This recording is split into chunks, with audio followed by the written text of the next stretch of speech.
besar, saudara ada di dalamnya menjadi history maker, pembuat sejarah.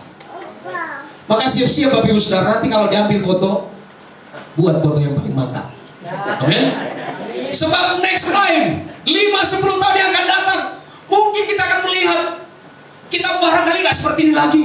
Kita akan berdoa, amin ya. Akan berdoa lebih besar nanti. Amin. Dan kalau sudah besar, saudara akan berkata, dulu saya ikut loh Natal perdana itu juga amazing. Amin. Saudara ada di dalam.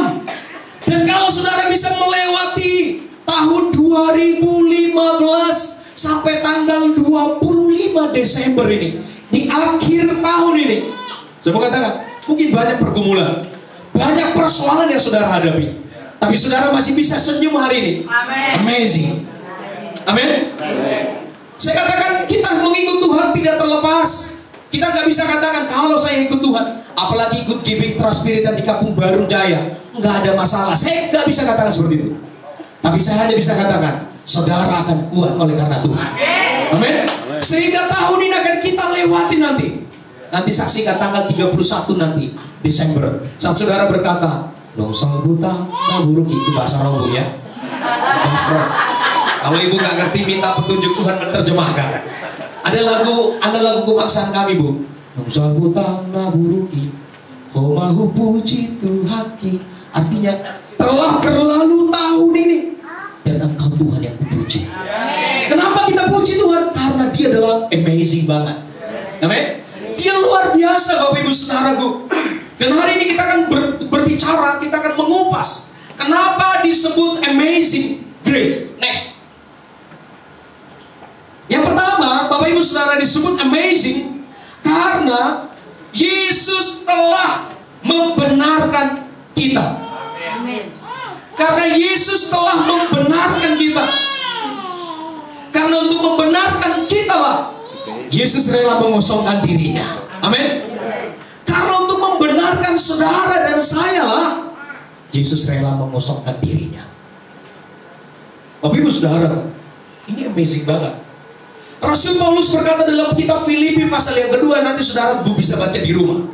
Dalam Filipi pasal yang kedua dikatakan di sana, Rasul Paulus memandang dari sudut pandang yang luar biasa. Dia berkata seperti ini, yang walaupun dia Allah, dia tidak menganggap kesetaraan dengan Allah itu sebagai hak yang harus dipertahankan. Tapi dia datang ke dunia, dia mengosongkan dirinya, dia datang ke dunia. Yang dia tidak terbatas, tidak bisa dibatasi oleh ruang, tempat, dan waktu, tapi dia harus membatasi dirinya. Supaya apa? Supaya bisa bertemu dengan Bapak Ibu Saudara dan saya. Supaya Bapak Ibu Saudara dan saya hari ini mendengar berita amazing grace. Halo. Amin. Bapak Ibu Saudara, ini adalah sesuatu yang amazing banget. Luar biasa banget.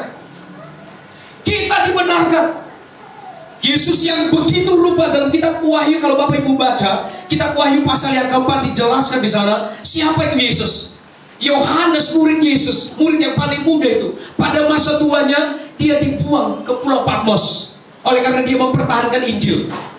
Dia dibuang ke Pulau Patmos. Sampai dia di Pulau Patmos, dia melihat satu penglihatan. Yohanes Pembaptis di pembuangan itu dia merasa putus asa. Dia berpikir, Tuhan, kepada siapakah aku harus konsultasi? Aku harus bercerita. Walaupun dia rasul, dia juga manusia, Bapak Ibu Saudara. Sama seperti saya pendeta. Kalau ada kesesatan di sini saya harus ngomong, cari pendeta. Maka kami ngomong-ngomong. Tapi pada masa itu, Yohanes gak punya teman lagi. Murid-murid Yesus yang lain sudah pada is dead.